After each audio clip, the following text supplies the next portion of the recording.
Hello everyone, welcome to our Let's Play series of Expeditions Viking. This is Colonel RPG as usual, and I'm very happy that you chose to join me today here outside of the Temple of Hebei. And as we continue looking around, we basically are continuing going around town and doing quests. We have a quest that we got last episode, which is to... Oh, wait a minute. Is that where we... Yeah, we need to go over there. We need to find a way... I thought there was something different, but... Ooh. Who's this guy? That's Catil. Yeah, Catil. We need to find a way to house a bunch of orphans. And there's a lot of broken down houses around town, and a lot of people that want us dead as well, and I'm not a big fan of that. And I'm definitely not gonna go out and just spread the misery to these rats, as the owner of the house put it, to these new I don't know, adults? I don't know, if you're an orphan, you kind of are forced to grow up pretty fast, right? I mean, they're kids still, but still, it's, I don't want to spread the misery. I don't want to spread the pain. So let's continue going around. I don't actually know where I am. I am here near the edge of the map. We've been here all over the place. We are actually, we're going around and mostly taking care of, collecting everything that we can and talking to everybody that we can, because that's an important aspect. Like, for example, this thing that we didn't collect before. Oh, yeah, the little thing for kids over there.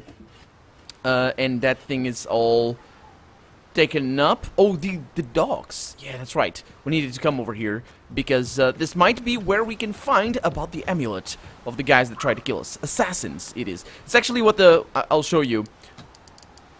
No, it doesn't. It doesn't show. I saw this... Yeah, you see that? Assassins... It's not that anymore. That's the name of the quest. Apparently, it saves with the name of the quest that you're currently tracking. So it doesn't say Assassins anymore. I wish it did. With an exclamation mark. Oh, man. I can't get that. Let's go in here. There we go. Got a little bit of honey and some herbs. Let's have a chat here with Rikulfer and Hexington. And, yeah. Rikulfer looks up at you with dark-rimmed eyes. Oh, hello again. Have you come to see what I have for sale? Do you know anything? No. Yeah. Thank you. No. Well, wait a minute. This guy is the guy that's collecting money.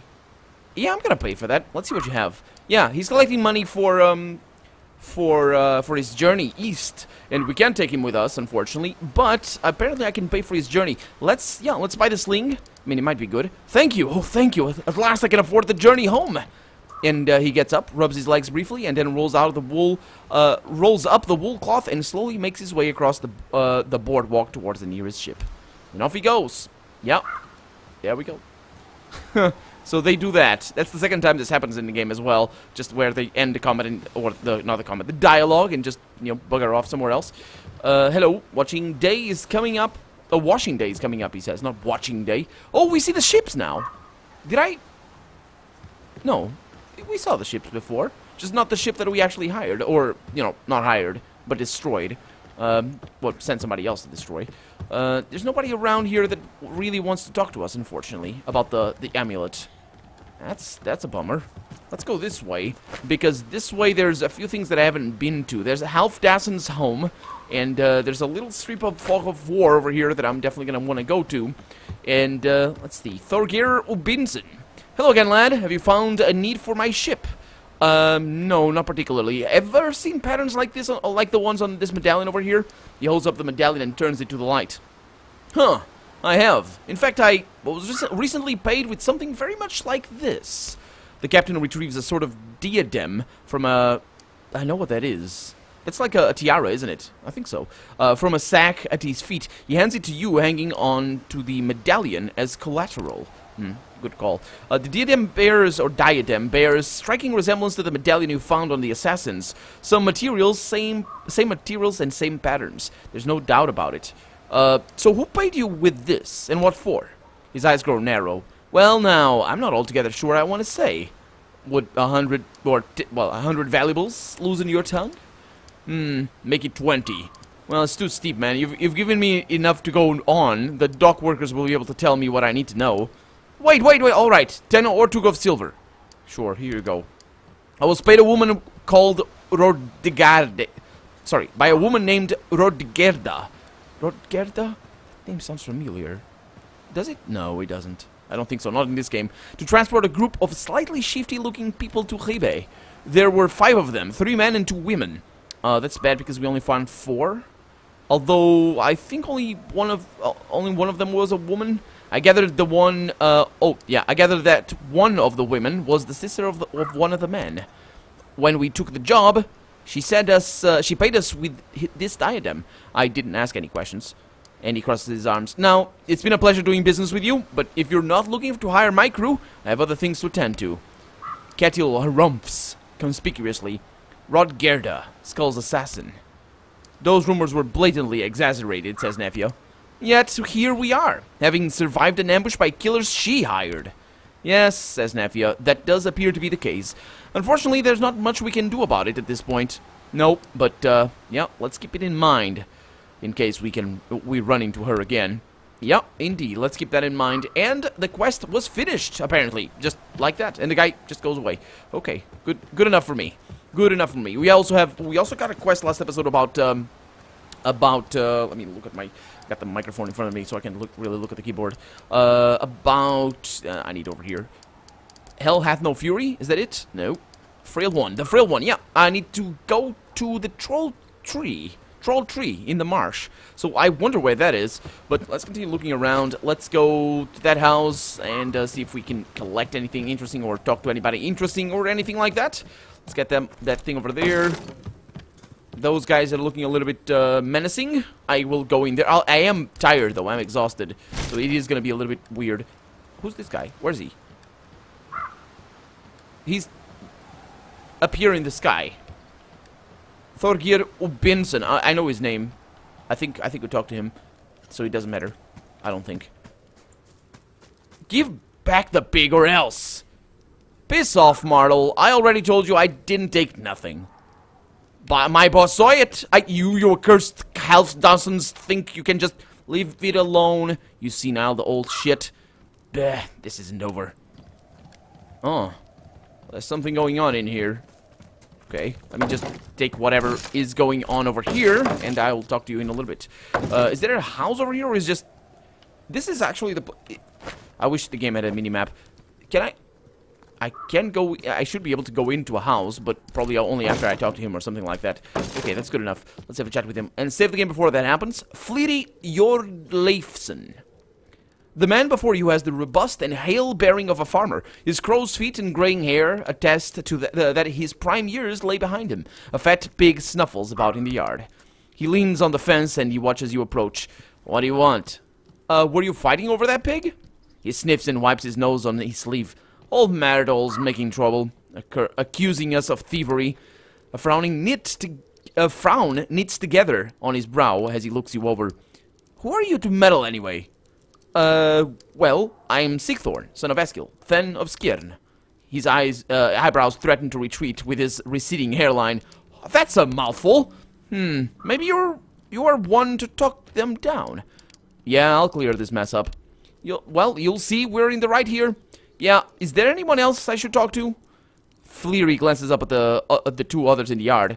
My cousin Halfdarn and his girl Ranvig were here. Anyone else? Builder Steffson? Yeah, Steffenson lives in town. Got blood in both families. Okay, about the pig. He glances over his shoulder at the animal. It grunts busily as it roots around the yard for something edible. You notice notches on the pig's ears. What about it? He asks. Let's examine the pig. The hog squeals and scampers back as you approach, watching you distrustfully with beady eyes. There are 2 notches on his left ear and 3 on the right. The outermost cut on the right ear looks ragged and uneven. The pig clearly struggled when it was made. When it was made? Oh, when the... Okay, when the notch was made. So what is Martel's claim, anyway? Fleary sucks on his lower lip. Yeah, says we stole the hog, cut an extra notch to make it look like one from our 7th litter.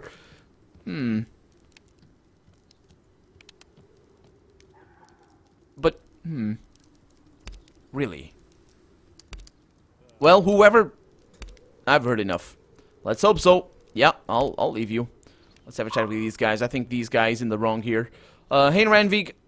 Before you is a young woman with pale blonde brown hair tucked demurely under a woven cap. She sets down the bundle of rushes she was spreading in the muddy yard.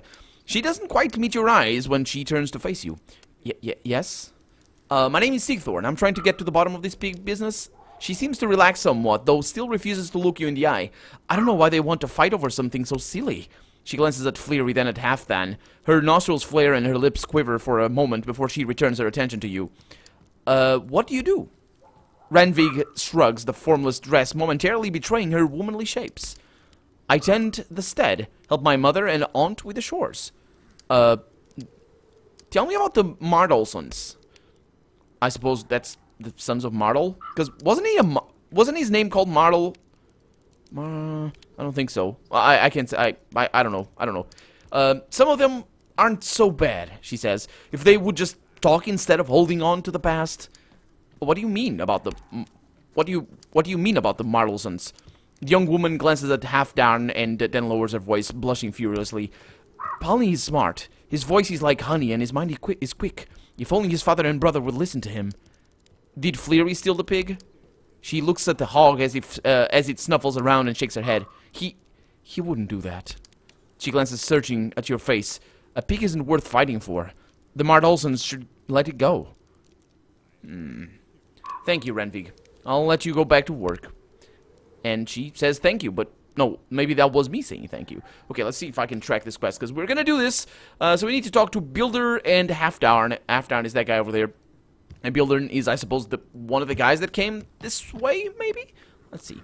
You approach a man whose hard work and whose hard work and plenty have left their marks. Oh, both hard work and plenty? Sure. There's a stout strength about him, but it carries a prodigious gut. He smiles jovially and runs a hand through his graying hair before offering it to you. Halfdan. I'm gonna shake his hand. Sigthorn. His grip is firm and his hands calloused. Heskell's son. From Skjerd? He asks. He sees your questioning look and continues. I do business with your father. More than a few of your houses are built with my lumber. Oh, really? What do you do? Halfdan's chest swells with pride. A hint of smugness creeps up onto his face. My family has worked the forest outside Rebay for many years. We helped build this town. Does the pig belong to Fleary?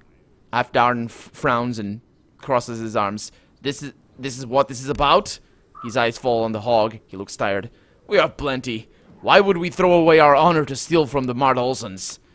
Yeah, they're not really denying it, are they? Tell me about the Mardolsons. And it's written differently this time around for some reason.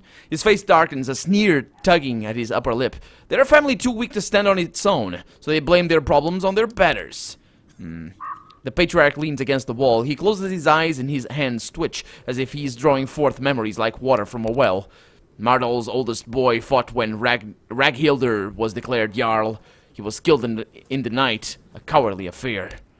He meets your gaze squarely, eyes hard. They accused my brother Dalengir of the deed, falsely as they do. Okay. So, thank you. That's all I needed to know. Okay. So, we really need to go to wherever those guys are. Or went to. I suppose they shouldn't be too far away. But maybe they are. Let's see if I can steal stuff. Because, you know, we're solving crimes and just doing good things for the people, but we're still gonna take all of their things. That's a thing. And we've been here before. We can just look at the map. It's not a problem, but I kind of wanted to find it by myself if I could. Although, yeah, well, there's a little bit of, yeah, also because I still have not been everywhere. Hello? No. How about that one? There we go. A little bit of monies. Not monies, grease. Same thing. 3 grease. That's gonna be fine. And we have not been here. Oh, I think these might be... What are they got? What are they? That's Mardol over there. Yeah, but I kind of wanted to talk to Builder, but... yeah, whatever. Let's just get their stuff. Yeah, we haven't been here before. These guys are training. But are they of the same house? I wouldn't think so. I mean, he was saying that excuse me. The Mardolsons weren't really a strong house. I mean, not weak, not strong enough to stand on their own. So I'm not really sure what to say about that. Let's have a chat with Skallagrimr over here. I've heard about you. You're all right in my book, says Addis. And, oh, yeah, she's talking to me, I think. Okay, thank you very much, Addis. Thank you. Being the most powerful woman in Denmark, Raghildr has a second longhouse just for her herdmen. Oh, that's right. These are the mercenaries from the Jarl. Warriors from all over the north come here to seek work and to train with her renowned Huslarks. You recognize Skallagrimr from your father's funeral feast. The tall man is Raghildr's bannerman and lover. and he never leaves her side. Except for right now, because he's not by her. He raises a hand in greeting. "Oh there, Sigthorn. I greatly enjoyed myself at your feast, especially the show you put on at the end. You fight well." Well, that means a lot coming from you. I'm told you and Ranghilder fought a dozen of Harold Wartooth's Hurlarks, so many words, the Huskarls, not Hurlarks, Huskarls, at Bravelir. Aye, it's true. We stood back to back and faced them 3 or 4 at a time. The fight took a whole day. Tell me, what brought you to Ribe today? Well, I'm looking to hire a crew for my ship. Scalagrimer scratches his beard pensively. "You've chosen a bad time to recruit," he says. "Mercenaries have no trouble finding low-risk work at the moment, what with the trouble in the march." What trouble? People have been disappearing in those marches for years, but it's gotten a lot worse lately. As many as a dozen disappearances over the past 2 months. Entire trade caravans simply vanished in there. The whole city is awash in rumors of lantern men, man-eating witches, and other such nonsense. If your interest goes beyond idle curiosity, I suggest you ask Ranghilder about it. She's been trying to find people willing to do something about it. Okay, thank you very much for your tip. But it's as I thought before. I really should have not gone to the Jarl already. Sorry, Sigthorn. Nobody's looking for work right now. As long as the danger persists in the march, I doubt you'll find anyone willing to go. Okay. That's fine by me. It's totally fine by me. So we have been everywhere indeed. Oh, look at that. Wait a minute. What? This is gonna tie into something, isn't it? If there are kids playing the chicken coop, because that does look a little bit like a chicken coop, then I guess these guys wouldn't have chickens? So I guess, well, we could look at that as proof, as it were, that there's reason behind why they're squabbling over such pathetic matters. I mean, it's just a hog, right? It's just a hog. But a hog is a very important thing. A pig it's got grease, it's got the leather, it's got the meat, and it's good meat as well. It's got the fat as well. You can eat the fat as well if you want to, if you don't want to use the grease. A hog is just precious. It's a precious thing. I'm not really sure about how it's regarded in Northern Europe, though. I mean, historically. But in Portugal, it's something that only rich people eat.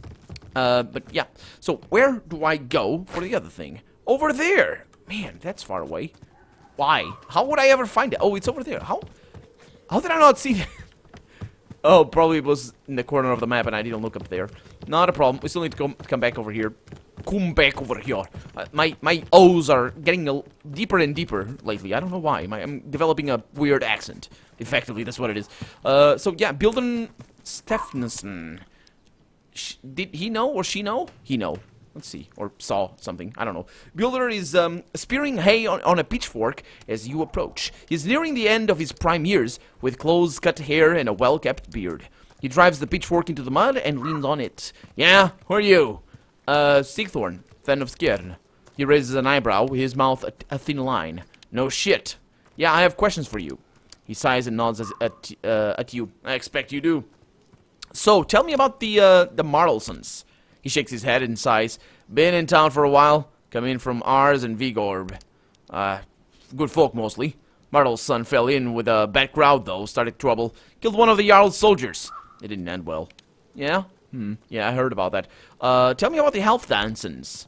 His deep-set eyes search your face for a moment. "They run a good timbering outfit and have friends with clout. Supported the Jarl when the king appointed her. About 13 winters past, there was trouble with Martel's brother, Asa. Halfdarn's brother was first thought to have killed him.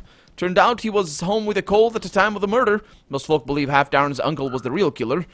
Nothing ever came of it, though. Really, Halfdarn's... So, even though it was still his family that... Well, you know, if you are to believe most people, I guess. But why did nothing come of it? I mean, I guess it's inter-family business and nobody else's business. Maybe they do it like that. Yeah, there's this fight about a pig. Builder clenches his teeth and looks away for a moment. Yeah, they're at it again. Of course they are. Listen, the Halfdansons might be up their own asses, but Martel's bunch is looking for a fight. They have a dent in their honor, and it's festering. The pig is an excuse to pick a fight. Okay, thank you for your tip. I'll talk to you later, I guess. That kind of complicates things. I can't really get a clear picture of what is actually going on. What I said before about the hog, that might be true, or this guy might have a biased opinion. Then again, I haven't talked to both sides, so what do I know? Let's go and talk to Mardol and see what he has to say. I'm gonna resolve the feud. That's the plan. Also get all the stuff. Yeah, get all the stuff. That should be a quest objective. There's not much else. There's the... Where's that? What is that? That is the temple. Yeah, I've been there. At the beginning of the episode, to be precise. So let's go this way. And we have explored the whole town, so we can now focus on quests. And the only people that we didn't talk to were people in the marketplace. Which is important, but still. Okay, so let's have a chat. Let me save the game here, and let's have a chat with you. A pair of dour eyes regard you suspiciously from beneath bushy brows. The old man before you is lanky and slight, and though most of his lank hair is gray or white, streaks of ginger red remain stubbornly visible. What? Fleary showed me the markings. Mardol's face rearranges into a mask of lopsided anger. It seems to take him a moment to quell that fire long enough to spit out the word. They get new markings! I'm sure of it. I know that pig is one of ours. How can you be so sure? He glowers at you. When you raise an animal and watch your son tend to it every day, you can tell. Well, that's... I guess my question wasn't really very good. Because it really didn't matter at all. I mean, he's either lying or he's not, so what difference does it make? Yeah, I'm here to see a man about a pig. His eyes pop slightly as he sizes you up, jaw clenching and unclenching. Those thieving half-dancers are trying to take away what little we have again. Slow down. Maybe I can help. His eyes flicker from your face to the street and back again before he visibly relaxes. You want to help? Haven't come to take something? Well, just tell me what this is about. You receive a look of disbelief, mingled with a touch of relief and perhaps even hope. The half-dazens, snakes all of them, stole our fattest hog. They say it was their it has their markings, but the notch at the edge of its right ear was just a small nick. They must have cut it larger. Well, is there anyone else I should talk to? Mardol scratches at his scraggly beard. My boy Sammer and Palney saw the theft. Can you think of anybody else? A man named Builder lives nearby. He's got ties to both families. Yeah, he does.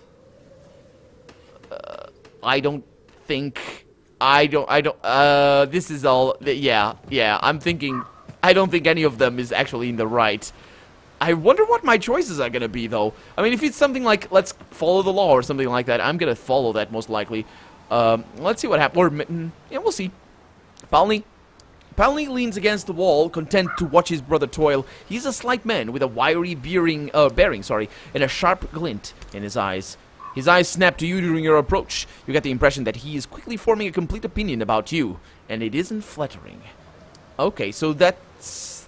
So they don't like me. But they're not actually being rude. Well, he wasn't. Let's see if he is. Are you Palney? He's not... No, I asked that. His nostrils flare and he rolls his eyes, heaving his shoulders in an exaggerated sigh. He pauses for a moment as though composing himself. An accurate rejoinder... rejoinder?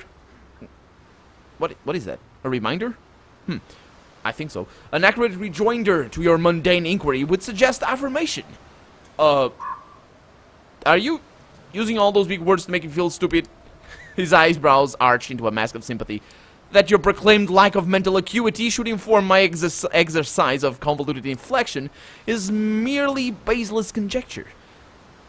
Well, then, Circe's the Nongermame, holy crap, man, I'm sorry, I'm not a native speaker, as some of you might know. Then Circe's the Nongermame, affectation of pococurantism. I actually know what that word is. And enunciate with brevity, please. Oh, that please was added by me. It probably would have been a fantastic sentence just for that single word. A look of unmitigated shock plays across his face. Yeah, no wonder. I just said Nongermame. Nongermame? What is Germame? Germame? Nongermame? I don't know what that is. Isn't that a name? Anyway. So yeah, a look of unmitigated shock plays across his face. It takes him a moment to pick up his jaw and regain his composure. Well, did I stutter? It doesn't. I did. I really did, but no, my character did not. Because that's how it goes, you know, just stat checks. He doesn't seem willing to look you in the eye for a few moments. When he does, it is with considerable respect. No, you made yourself clear. Can I be honest about this for a little bit? This just sounds like you just substituted all the words with thesaurus. Just, you know, you changed all for synonyms, and that is not really fancy writing. I mean, that's just, you know, it's meant to be like that by the writers of the game, but they actually do fancy writing in this game, and it's with the phrasing that you do the fancy writing, not with the words. Like, you can be poetic. Being poetic is a very interesting way of being fancy. You just, you know, using, you know, figures of speech. Very fancy way. Like, instead of saying things outright, like you made yourself clear, you could say, your words are clear as day, for example. That's a little bit fancier. Of course, it's not very fancy, but still, you know what I mean? That's fancy writing. Just substituting words. If you're looking for substituting words, don't substitute words by another word. Substitute words by sentences, and the other way around, if you can. And that's fancy writing right there, if you can. But anyway, according to your father, the half-dozen stole a hawk. An ugly sneer mars his thin face. Well, it's not the first time they've taken something from us. See? Look at that. That's a sentence for he frowns. That's fancy writing right there.